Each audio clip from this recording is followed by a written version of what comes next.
ఈరోజు నేను కాకరకాయ కర్రీ చేయబోతున్నాను. అందుకు కావాల్సిన పదార్థంలో కాకరకాయ ముక్కలు చిన్నగా కట్ చేసుకున్నాను. ఒక 2 కాకరకాయలండి, ఇది మీడియం సైజు కాకరకాయలు. కొంచెం ఒక పెద్ద నిమ్మకాయ ఇంత చింతపండు కడిగి ఉంచుకున్నాను. ఇది నానిన తర్వాత బాగా పులుసు పిండుకొని పెట్టుకోవాలి. నూనె కొంచెము, ఉప్పు రుచికి తగ్గట్టు ఉప్పు, ఆవాలు, కరివేపాకు రెమ్మ, పసుపు కొంచెము, 1.5 స్పూన్ ధనియా పొడి, 1 స్పూను కారం పొడి, కొంచెం బెల్లం. ఫస్ట్ కాకరకాయ ముక్కలకి కొంచెం పసుపు,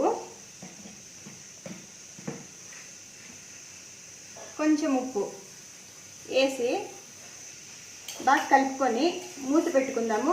ఒక హాఫ్ అన్ అవర్ అయిన తర్వాత ఇది బాగా నీళ్ళంతా వదిలేసింది. చేదు ఉండదు ఎక్కువ అన్నమాట. అందువల్ల ఒక హాఫ్ అన్ అవర్ ఇట్లే వదిలేస్తాం. మూత పెట్టుకుందాం. ఇప్పుడు హాఫ్ అన్ అవర్ అయిందండి. చూడండి, కాకరకాయ ముక్కల్లో నుంచి నీళ్ళంతా వదిలింది. ఇది చేదు ఉంటుంది. దీన్ని బాగా పిండేసి నీళ్ళలో కడుక్కుందాం. ఇప్పుడు ఇలా గట్టిగా పిండుకోవాలి. ఇలా చేస్తే కాకరకాయ చేదు ఎక్కువగా ఉండదు అనమాట. బాగుంటుంది, టేస్ట్ బాగుంటుంది. చింతపండు నానబెట్టుకున్నాను కదా, అది గుజ్జు తీసి పెట్టుకున్నాను.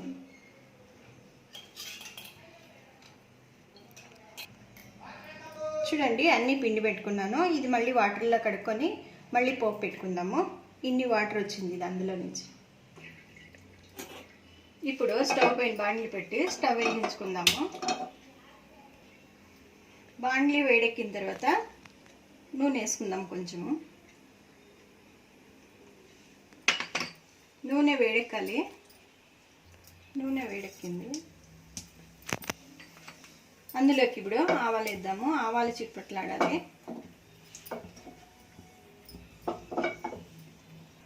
ఆవాలు చిట్టుపట్లాడిన తర్వాత కరివేపాకు వేస్తాము. తర్వాత కడుక్కున్న కాకరకాయ ముక్కలు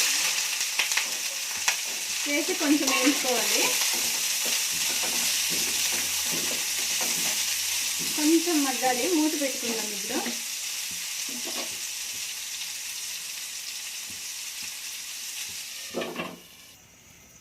చూద్దామండి, ఒకసారి తిప్పుతాము.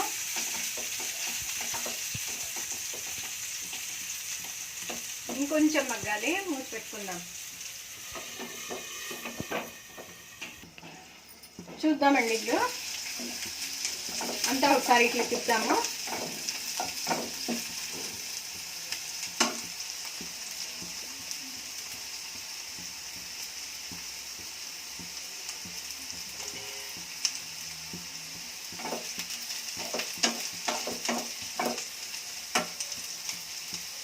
ఇప్పుడు ఇందులోకి పసుపు కొంచెము,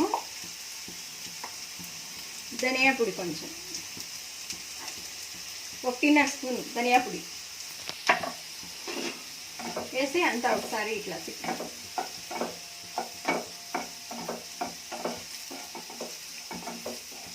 తర్వాత కారం పొడి వేద్దాం. కారం పొడి 1 స్పూన్. ఫ్లేమ్ తక్కువ చేసుకుందాము, మాడిపోతుంది.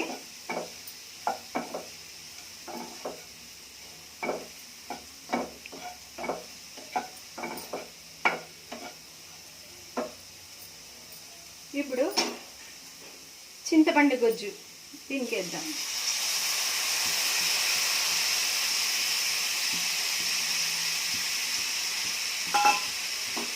వేసి ఒకసారి అంతా తిప్పి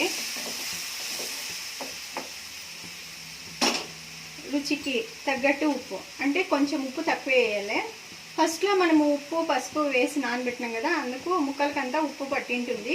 ఇప్పుడు కొంచెం వేసుకోవాలి.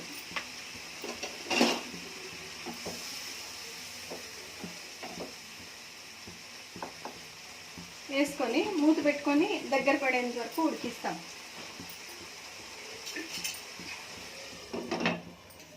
చూద్దామండి,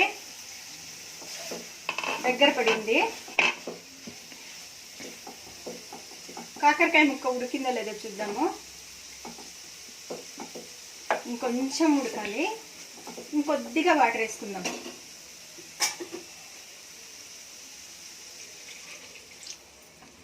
ఇంకొంచెం దగ్గర పడేంత వరకు, ముక్కలు ఉడికేంత వరకు ఉడికిద్దాం. మూత పెట్టుకుందాం. ఇప్పుడు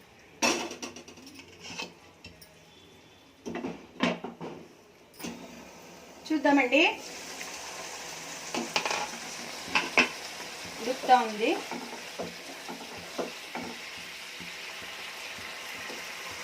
కాకరకాయ ముక్క ఉడికిందో లేదో చూద్దాము.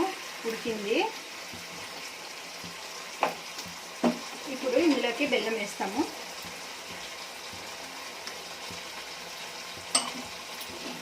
ఒకసారి తిప్పి ఇంకొంచెం దగ్గర పడాలి, అంతవరకు ఉడికించుకుందాము. ఫ్లేమ్ మీడియం పెట్టుకుందాము.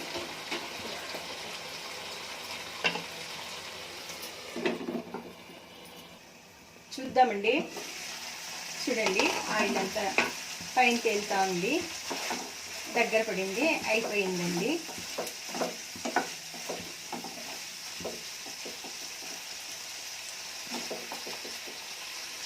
స్టవ్ కట్టేద్దాము. ఇప్పుడు సర్వింగ్ బౌల్లోకి తీసుకుందాము.